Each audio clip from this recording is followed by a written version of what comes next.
Hi,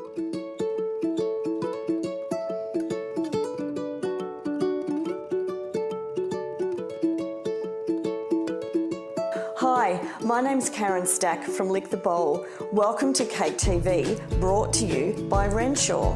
Now I'm going to show you how to make some letters to stand up in front of your cake to really give that pop factor. I'm going to take a little bit of the white Renshaw fondant and add a little bit of gum trag to it.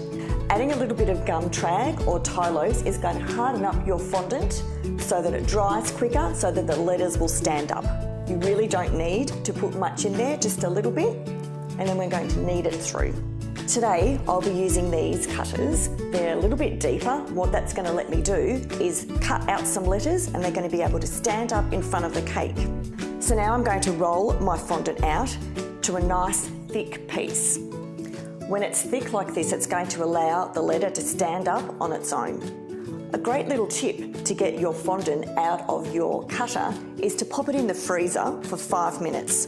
What that's going to do is it's going to firm the fondant up. You'll be able to push the fondant out without leaving a finger indent. So I've just had this sitting in the freezer for 5 minutes, and I've just taken it out, and I'm going to be able to push it out, and the fondant is still nice and hard. And because the letter is all frozen, it comes out nice and easily. And I'm going to leave it sitting on this mat so that it can dry. You'll notice some of these cutters have bits in the middle that need to be cut out as well. I'm going to show you a nice, quick, easy way to cut out the middle part of the letter. I'll put the E in here first, and then what I'm going to do before I take the rest of the fondant out is to cut the middle section out. Make sure that it's in nice and even, and then push it straight down.